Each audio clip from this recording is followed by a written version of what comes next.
One of the most important things in playing a bunker shot is how you set yourself into the shot to start with. And what I've done here is I've drawn what I call a station to actually make sure that you set correctly every time you hit a bunker shot. I know you can't draw into a bunker when you're playing, but this is a practice bunker and we're going to draw into it. We're going to draw, first of all, we're going to draw the target line, which really is a straight line to target and a straight line behind it. So that's going straight at the target.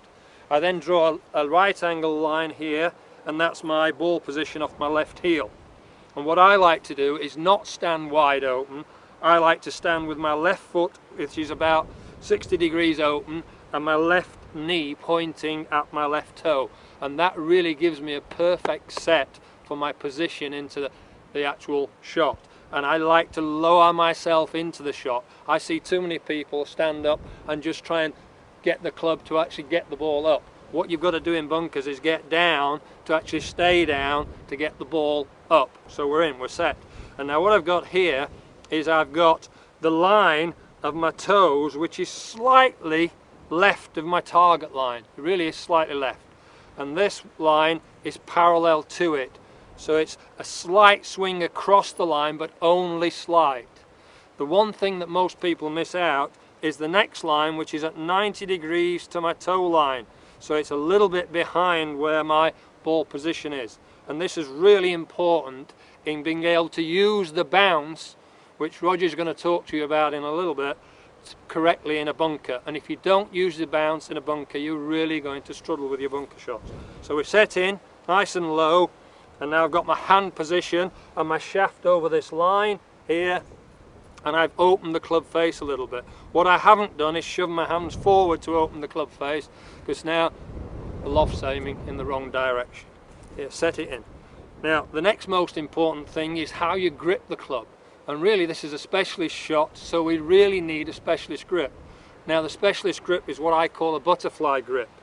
Here, looks like a butterfly, so I've got a very strong left hand, very weak right hand. The reason for that, very simply, is because the wrists set so much better and they allow you to keep the loft on the club on the way back and the bounce. Now this is the most common fault in poor bunker players. What most poor bunker players is, because they haven't got a specialist grip, they actually swing back and they take the loft and the bounce off, which is obviously a recipe for disaster.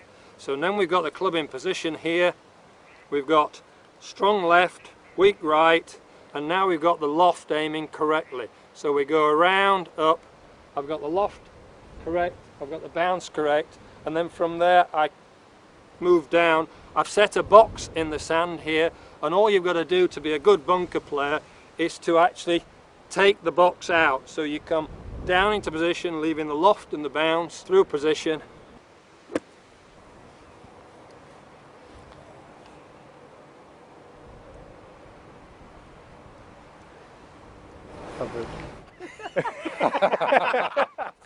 Peter, that was a fabulous shot. That's not an average shot. You're 1.5 feet from the pin. Maybe it's average for you, but it's great for me. Really.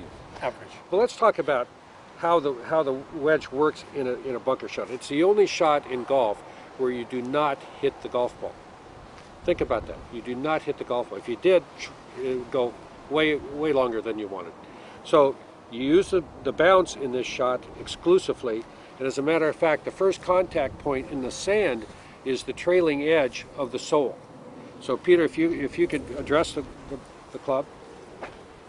Okay. Now he's loading on his left, so the bottom of his arc is going to be right at the ball, because the bottom, you need to hit sand first. He's going to hit the beginning of his box and come out at the end of his box right there. And so the first contact, if you take a backswing and come down slowly, he's releasing that club head, so the first contact point in the sand is the trailing edge. So he has the face open, which creates a little bit more bounce, and then the first contact point is the trailing edge of the sole. Okay, and he's hitting behind, or the beginning of the box, and hitting underneath the ball and following through, and we'll have a great result because of that. You're using the bounce. Yeah, use the bounce. And what that does, it allows you to penetrate the sand to the correct depth that you want.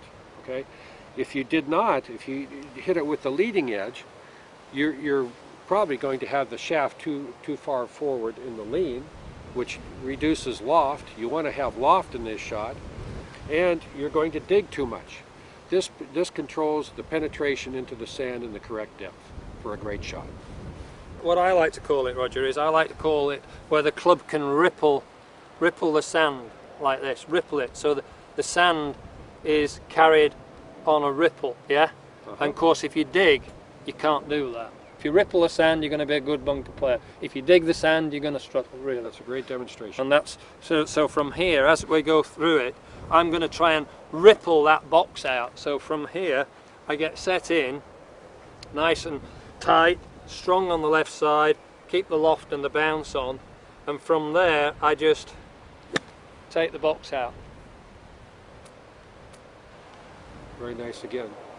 Average for you, but great for us.